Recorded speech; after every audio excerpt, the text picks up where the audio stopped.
Olá, irmãos. Deixa eu te fazer uma pergunta para os irmãos. Jesus, ele nasceu sabendo que era o Messias? Outra pergunta. Em que momento da sua vida Jesus entendeu o seu propósito? Jesus, reconhecendo que era Deus, ele utilizou a sua divindade alguma vez para si próprio? Ele de fato passou por todas as tentações que um ser humano poderia passar? Vem cá, Jesus pecou ou não pecou? Será que ele era 100% perfeito? Essas e outras perguntas estaremos respondendo agora na Escola Bíblica para os irmãos. Irmãos, estamos aqui agora na lição de número 12, com o tema Jesus, o homem perfeito. Na semana passada nós estudamos aí sobre o homem do pecado, né? Estudando um pouco sobre a ação do anticristo, né? Na história e também a sua ação aí após o arrebatamento da igreja. E hoje estaremos estudando sobre o homem, na verdade, não o homem do pecado, mas o homem que tira e que tirou o pecado do mundo, o próprio Jesus. Estaremos aí estudando um pouco de uma matéria, né, da teologia chamada Cristologia, falando sobre a natureza, né, de Cristo. Então, nesta lição, teremos a oportunidade de estudar uma das mais importantes doutrinas bíblicas, que é a Cristologia. Pontuaremos aí rapidamente. Eu prometo ser bem breve, tá? Vou tentar enxugar bastante a lição para não ficar muito pesado aos irmãos. Eu prometo ser bastante objetivo, mas trazer alguns pontos importantes sobre esse tema aí, sobre a natureza de Jesus, ok? Então, vamos lá. Temos algumas falsas concepções, tá, irmãos, sobre a respeito da dupla natureza de Jesus. Durante a história da igreja, foram surgindo aí diversas heresias em relação à pessoa de Jesus. Umas negavam a natureza humana e outras a natureza divina, tá? Vou citar apenas duas, que é o gnosticismo, né? Que é um grupo herético que estava ali no primeiro e no segundo século, que já na época de João, né, o apóstolo João, já existia esse grupo, que na verdade esse grupo ele afirmava que não houve uma encarnação real de Cristo, tá? Eles acreditavam que Jesus era no máximo uma teofania, que era aquelas aparições, né, do Antigo Testamento, onde Deus aparecia de forma humana e depois logo ele desfazia, né, essa aparição teofânica e voltava ao céu. Então eles acreditavam que era Deus de fato, mas em forma humana, não que ele tenha se encarnado, mas que ele desceu em forma, em imagem humana, mas que não tenha se encarnado em um corpo de carne, um físico, né, com uma estrutura biológica humana como nós somos, tá? Esse é a teoria do gnosticismo, mas isso logo é quebrado pelo próprio João, no primeira epístola de João, capítulo 4, versículo 2, quando vai dizer que o verbo se fez carne. Então essa é a base bíblica já para quebrar essa teoria do gnosticismo. Outra teoria é do arianismo, que uns ensinos, né, de Ario, que negam agora a divindade de Jesus, afirmando que, em outras coisas, que Jesus era um ser inferior ao Pai, tá? Por ter sido criado pelo Pai, ele era menor do que o Pai. Então, para apoiar tal afirmação, eles usam a tradução bíblica, né, de João, capítulo 1, versículo 1, que nós lemos da seguinte forma: e o Verbo era Deus. Na tradução, né, e na concepção, na interpretação dessa teoria ariana, do arianismo, eles leem da seguinte forma: e o verbo era um Deus. Vê que muda muito aí a concepção e entendimento da frase. O verbo era Deus e o verbo era um Deus. Então é totalmente diferente isso que nós lemos. Então eles corromperam, na verdade, o texto, traduzindo como e o verbo era um Deus. Esse aí é a teoria ariana. Mas na verdade essas teorias já surgiram, né, para tentar aí desvirtuar e causar heresias, né, sobre essa natureza de Cristo há muitos e muitos séculos atrás. Tanto que comandado aí pelo imperador Marciano no dia 8 de outubro e a 1º de novembro de 451, em Calcedônia. O imperador Marciano ele vai organizar um concílio, que vai ficar conhecido aí como Concílio de Calcedônia, que nesse período do concílio de 8 de outubro a 1º de novembro, que vai acontecer lá na cidade de Bitínia, né, na Ásia Menor, eles vão fazer um concílio para poder chegar a um consenso comum da natureza de Cristo. Então, nesse dia, no concílio da Calcedônia, eles firmaram o credo calcedônio, que é o seguinte, abre aspas, perfeito tanto na divindade quanto na humanidade. Esse mesmo é, na verdade, Deus e realmente homem. Os julgamentos, né, e definições do concílio da Calcedônia, né, esse concílio divino, marcou um ponto de virada significativo nos debates cristológicos. Então, essa natureza que nós estudamos hoje, que Jesus é 100% homem e 100% Deus, foi definido no concílio da Calcedônia aí em 451, aí liderado pelo imperador Marciano, ok? Jesus também, já saindo um pouco da parte histórica, para a parte agora bíblica, Jesus ele já foi profetizado, né, por vários profetas no Antigo Testamento. Você vai ver que já em Gênesis capítulo 3, versículo 15, o próprio Deus lá no Éden, dando aí o castigo para a serpente que havia enganado Eva, vai falar o seguinte, olha, e porém inimizade entre ti e a mulher, entre a tua semente e a sua semente, e esta te ferirá a cabeça e tu lhe ferirás o calcanhar. Aqui já é uma palavra de Deus, uma palavra de profecia, tá? Se assim podemos dizer, do projeto de redenção que ele já estava estabelecendo naquele momento. Na verdade, a Bíblia vai dizer que o Cordeiro de Deus foi morto antes da fundação do mundo. Ou seja, Deus ele já tinha um projeto de redenção para a humanidade caída, tá? Para a queda do homem. Então aqui, Deus ele não criou o pecado. Mas Marcos, como é assim? Na eternidade, antes da fundação do mundo, Deus ele já tinha um projeto de redenção? Tinha. Por quê? Deus ele não criou o mal. Eu já até falei isso para os irmãos, já ensinei isso algumas vezes. Mas através do livre-arbítrio, automaticamente cria a possibilidade do mal. Porque no livre-arbítrio o homem pode escolher entre fazer o certo e fazer o errado. Não que Deus tenha criado o mal, mas ele, através do livre-arbítrio, gera-se a possibilidade do mal acontecer.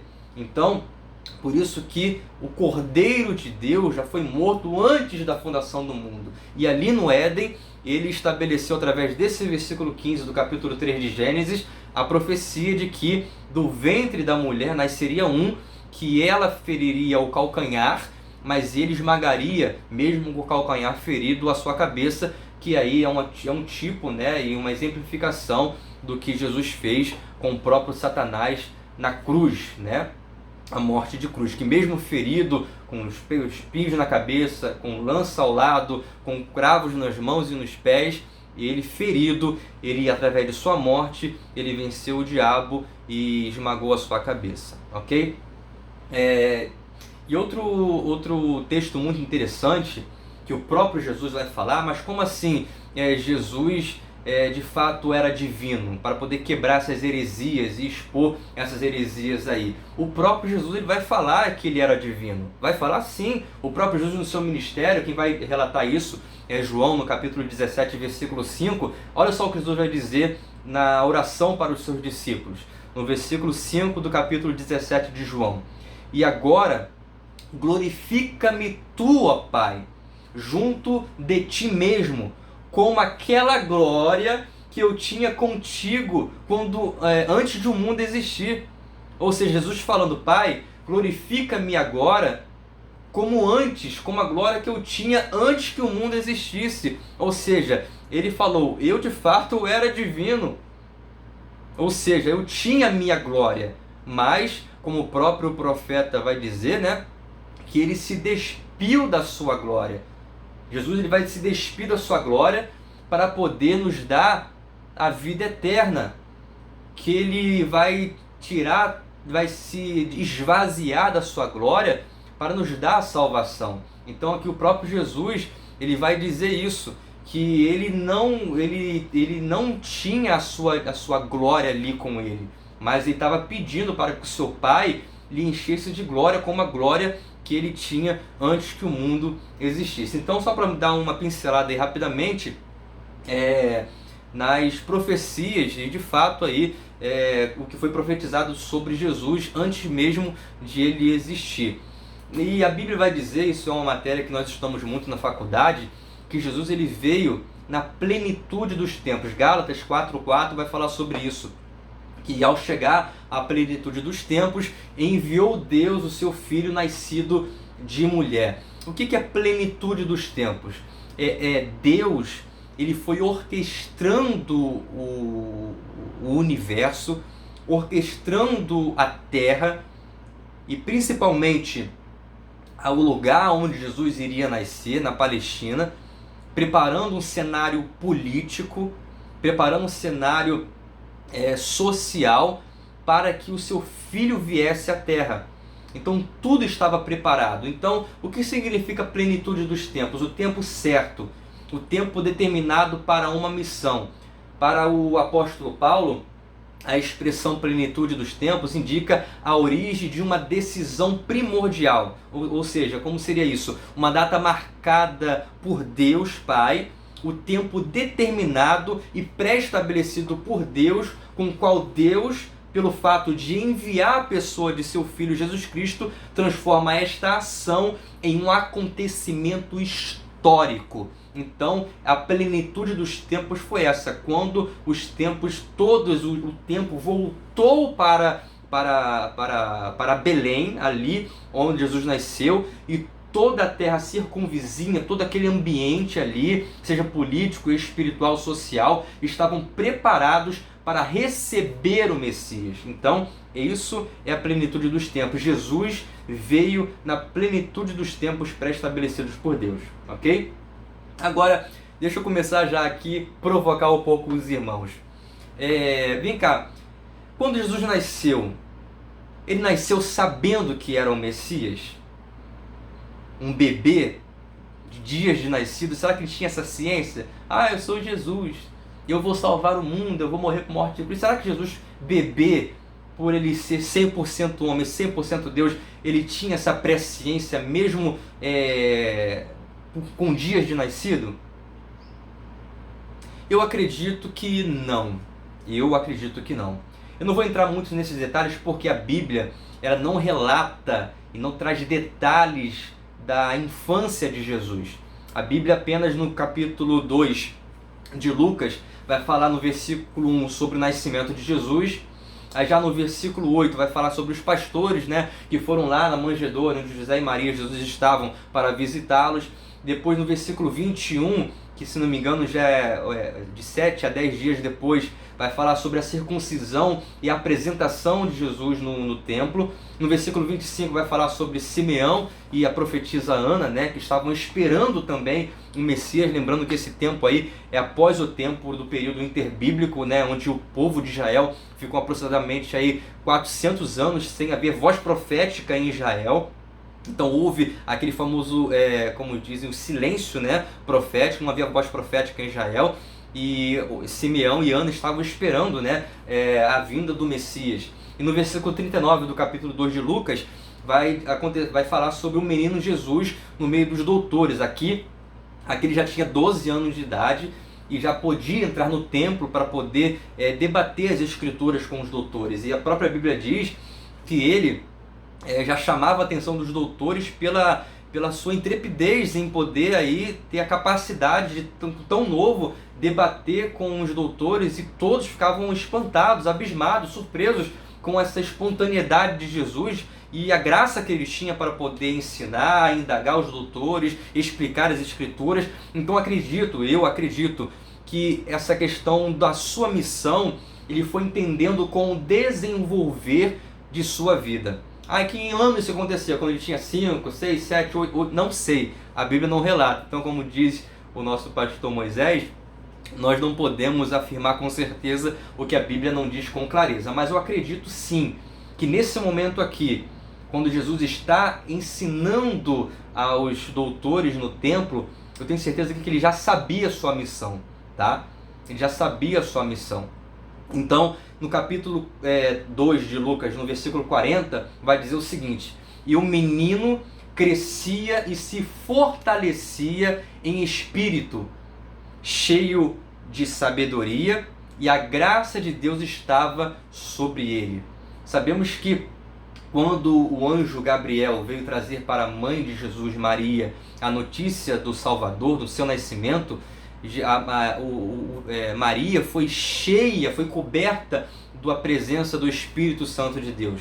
Então ali essa presença jamais abandonou a Cristo.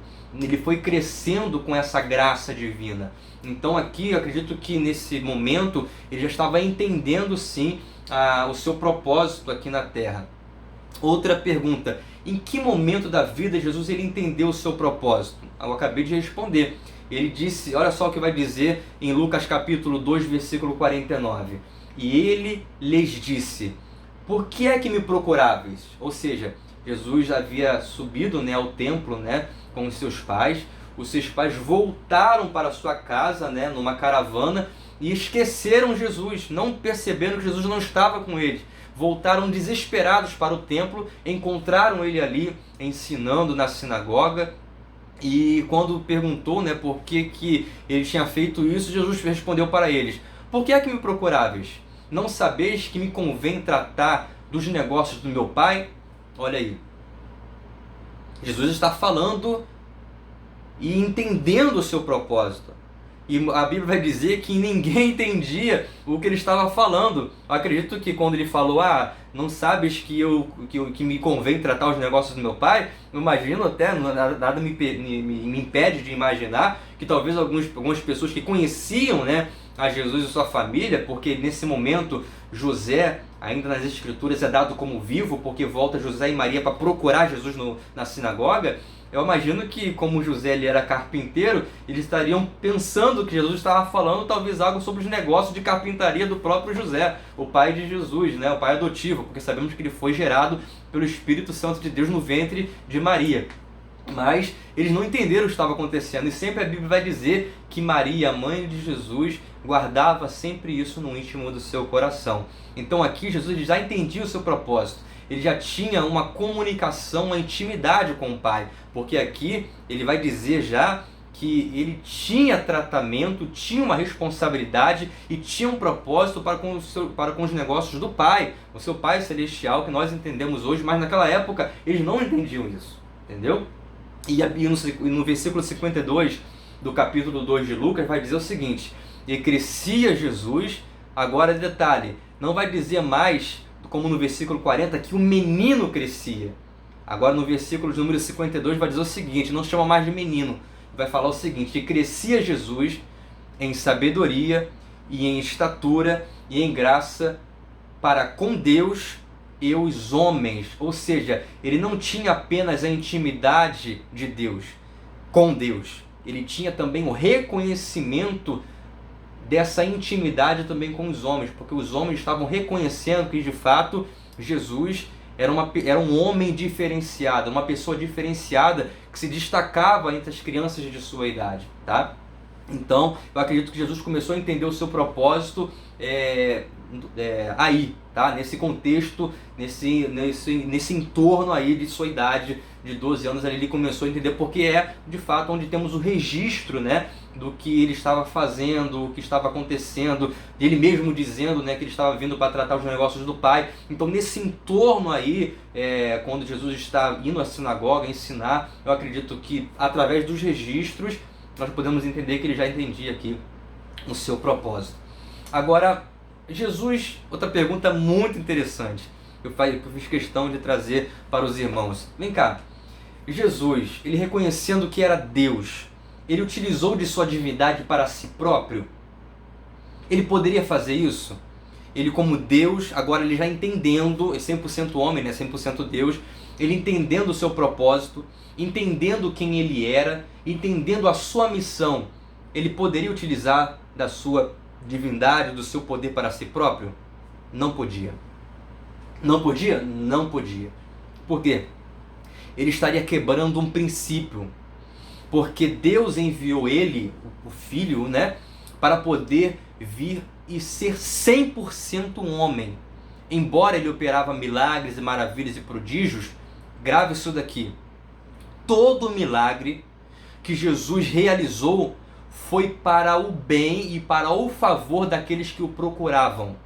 Ele sempre vai fazer um milagre para a multidão, para uma pessoa, para alguém que o procurava, ou até mesmo pelo que sua graça alcançava. Você vai ver que naquela passagem da viúva, né, que estava enterrando o seu filho, a viúva de Naim, ela foi surpreendida por Jesus, o que ela nem clamou. Tem alguns que clamaram, assim como o cego Bartimeu: Jesus, filho de Davi, tem misericórdia de mim. E Jesus ia lá e atendia, mas tinha coisas que era o próprio Jesus que fazia acontecer. Mas sendo da ação de Jesus ou de uma reação de Jesus, ele nunca fazia nada para o bem de si próprio. Ele sempre fazia para o favor daqueles que os procuravam. Mas Satanás, ele entendia que Jesus tinha um propósito, e que de fato era Jesus o Messias. Aqui ele já entendia isso. Tanto que Herodes, né, antes de Jesus nascer, mandou matar todas as crianças, porque ele entendia que naquele tempo, né, Herodes é um tipo de Satanás, naquele tempo, né, o Messias, né, viria. Então ele tinha esse medo, por isso que José e Maria fugiram, né, para o Egito naquele momento, para não ser morto. Então aqui nós entendemos que Satanás já sabia quem Jesus era e a sua missão. E sempre ele vai tentar agora, entendendo já que Jesus era o próprio Filho de Deus, fazer com que Jesus quebre princípios e anule o sistema salvífico e o plano de redenção. Então, vou tirar 2 exemplos aqui para os irmãos entenderem bem o que estou dizendo. Por quê?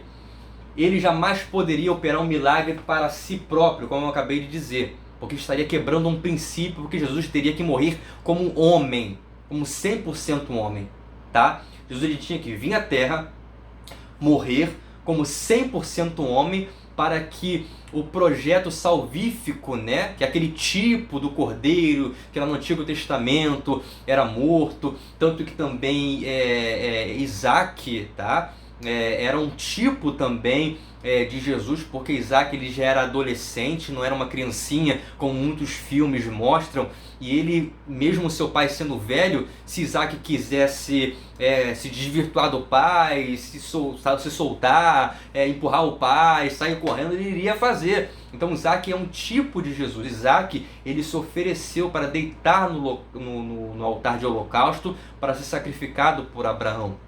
Mas ele, Deus vendo, né, que de fato Abraão iria sacrificar Isaac, falou assim: Abraão, não precisa fazer mal ao menino, não precisa mais imolar o menino, porque eu já sei que tu me amas. Então aqui Jesus ele precisava se oferecer à morte, e como 100% um homem, e Satanás sabia disso. Então quando ele está aqui em 40 dias de jejum, passando, né, com suas debilidades físicas já bem abatidas e tudo mais, o Espírito de Deus agora vai levar Jesus para o deserto para ser tentado.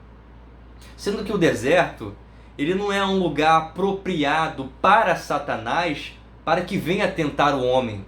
Porque o deserto não tem nada para oferecer. Na verdade, pelo contrário, o deserto é o lugar apropriado para Deus ele trazer uma pedagogia de ensino divino e espiritual para nossas vidas. Mas para Satanás não tem interesse nenhum. Por isso que Satanás tirou ele do deserto e levou para um lugar que ele poderia oferecer alguma coisa. Que lugar é esse? O pináculo do templo. Então, ele vai tirar Jesus do deserto, levar no lugar alto, que é o pináculo do templo, e de lá ele vai começar a indagar Jesus, tentando fazer com que Jesus ele quebrasse princípios e ali aniquilasse o projeto de redenção. Quer ver um exemplo disso? No versículo 3 do capítulo 4 de Mateus, Jesus vai dizer o seguinte, pode ler aí na sua casa, Mateus 4, do versículo 1 até o versículo 11. Satanás vai falar o seguinte: se tu és filho de Deus, manda que essas pedras se transformem em pão. Ou seja, ele está com fome, eu vou oferecer pão para ver se ele transforma aqui a pedra em pão, e se ele fazer um milagre para si próprio, acabou. Ele estaria utilizando o poder, a glória para si próprio. Um favor divino, a seu poder para si próprio. Então, estaria acabando. Então, ele sabia disso. Então, vou tentar fazer com que ele transforme pedra em pão. Não conseguiu, porque Jesus rebateu falando: nem só de pão viverá o homem, mas de toda a palavra que sai da boca de Deus. Aí ele vai tentar de novo no versículo 6 do capítulo 4 de Mateus. E disse: se tu és filho de Deus, lança-te daqui. Por quê? Ele vai usar a Bíblia, olha só. Porque está escrito que aos teus anjos dará ordem ao teu respeito, para que tomar-te-ão nas suas mãos, e para que nunca tropece com alguma pedra. Mas também Jesus rebateu com a palavra dizendo o seguinte, olha só. Também disse Jesus, também está escrito que não tentarás o Senhor teu Deus. Aí Satanás vai tentar pela terceira vez. E disse: tudo isso daqui, está vendo aqui de cima? Tudo isso aqui eu te darei. Mas Jesus falou o seguinte: porque também está escrito que ao Senhor teu Deus adorarás e só a Ele servirás. Porque se Jesus obedecesse a proposta de Satanás de se prostrar, adorasse a Ele, ele daria tudo para Jesus. Mas mal ele sabia que Jesus estaria rebatendo ele também com a própria palavra. O que Satanás, através dessas três oportunidades aqui no pináculo do templo, estava tentando falar para Jesus? Satanás aqui, ele sabia que o seu fim estava muito próximo. Porque se você olhar aqui, após esses acontecimentos, vai começar a descortinar, a debulhar todo o acontecimento aí para que Jesus fosse exercer o seu ministério e depois fosse morto e crucificado. Então Satanás aqui vai tentar a Jesus para que ele não continue com o seu plano de redenção da humanidade através de sua morte. Então por isso vai tentar fazer com que Jesus quebre princípios. Nas minúcias aqui, Satanás estava dizendo para Jesus: por favor, me vença como Deus, ou seja, manifesta algum poder aqui, mas não me vença como homem. Porque ele, sabendo que Jesus vencendo ele como homem, a sua destruição estava decretada. Então Satanás estava incitando a Jesus que manifestasse de alguma forma o seu poder, para que Satanás tivesse o subterfúgio de Zeus, ó, viu? Me venceu utilizando o poder, mas não me venceu sendo um homem 100%. Então isso daqui é muito sério. Essa passagem aqui da tentação de Satanás, é Satanás tentando usar de prerrogativas para tentar fazer com que Jesus utilizasse o seu poder, ele tivesse a desculpa de dizer: ele não me venceu como homem, ele me venceu usando o seu poder, então não me venceu como homem, me venceu como um Deus. Mas Jesus foi muito sábio, porque ele estava ali para os negócios do Pai, e como a própria Bíblia diz lá em Lucas 2, ele vinha crescendo em sabedoria e conhecimento, ele sabia das artimanhas de Satanás. Quer ver um exemplo disso? Quando Jesus estava já na cruz, crucificado, o ladrão da esquerda falou o seguinte, olha só: um dos malfeitores, Lucas 23, 39, anote aí, e um dos malfeitores que estavam pendurados blasfemava dele dizendo: se tu és Cristo, salve a ti mesmo e também a nós. Ou seja, se você é Cristo, manifeste o seu poder aí. Há outras passagens, em outros evangelhos vai dizer que os escribas gritavam, a multidão lá embaixo falava o seguinte: olha só, desce-te daí. Ou seja, estavam dizendo: poxa, você falou que tinha poder para poder derrubar o templo e construir em 3 dias, como é que agora você não pode salvar a ti mesmo? Isso daqui também você vai ver nas minúcias, Satanás tentando fazer que de alguma forma ainda, nos últimos momentos de Jesus vivo na cruz, ele se utilizasse do seu poder para que o projeto dele fosse desfeito. Então, Jesus não, ele foi até o fim. Ele foi até o fim, até na cruz ele salvou ainda um bandido, que estava à direita, que falou: hoje mesmo estarás comigo no paraíso. Então gravem isso: todo milagre que Jesus realizou foi a favor daqueles que o procuravam. Agora, outra pergunta: Jesus de fato na sua vida ele passou todas as tentações que um ser humano poderia passar? Vou ler para você alguns versículos para poder finalizar para os irmãos. Em Hebreus 4,15 vai dizer o seguinte: porque não temos um sumo sacerdote que não possa compadecer-se das nossas fraquezas, porém um que, como nós, em tudo foi tentado, mas sem pecado. Eu acredito que Jesus passou todas as tentações que na sua época ele poderia passar. Mas a tentação de Jesus, aí por Satanás, foi para desvirtuar Jesus de sua missão. Então tudo que Satanás poderia fazer para desvirtuar Jesus de sua missão, ele fez. Então em tudo ele foi tentado por Satanás para que sua missão fosse desvirtuada. Então de fato eu acredito sim que Jesus ele foi tentado em todos os sentidos, em tudo. Agora outra pergunta: Jesus ele pecou ou não pecou? Daqui nessas alturas não tem como a gente dizer outra coisa, mas sabemos que Jesus ele não pecou, ele era um homem perfeito, era Deus perfeito, 100% homem e 100% Deus. Temos um exemplo disso, o apóstolo Paulo, em 2 Coríntios capítulo 5, versículo 21, vai dizer o seguinte: não tinha pecado. Quer ver mais um exemplo? Hebreus 4,15 vai dizer o seguinte: que passou por todo tipo de tentação, porém sem pecado. O mesmo escritor ainda fala como um inculpável puro, separado dos pecadores, que está em Hebreus 7,26. O apóstolo Pedro também fala de Cristo como sendo, abre aspas, sem mancha e sem defeito, aquele que não cometeu pecado algum e nenhum engano foi encontrado em sua boca. Está em 1 de Pedro 1,19, também no capítulo 2, versículo 22, vai falar sobre isso. E por fim, o apóstolo João também escreve que Cristo, abre aspas, se manifestou para tirar nossos pecados e nele não há pecado. 1 de João, capítulo 3, versículo 5. Perfeito, sem pecado, verdadeiramente ele é o Cordeiro de Deus que tira o pecado do mundo. Aí João, capítulo 1, versículo 29 e versículo 36. Agora outra pergunta: ele foi 100% perfeito? Jesus ele foi 100% perfeito? Aí temos aí várias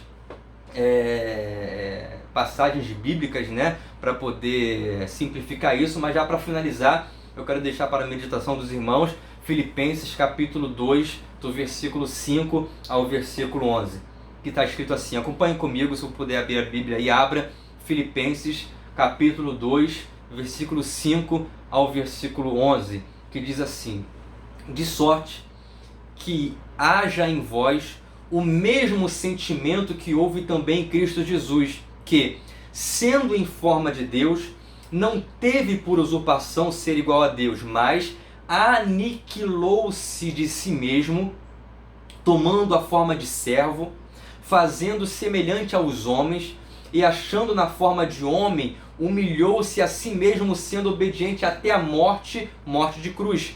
Pelo que também Deus o exaltou soberanamente e lhe deu um nome que está acima de todo nome, para que o nome de Jesus se dobre todo o joelho dos que estão nos céus, na terra e debaixo da terra, e toda língua confesse que Jesus Cristo é o Senhor, para a glória de Deus Pai.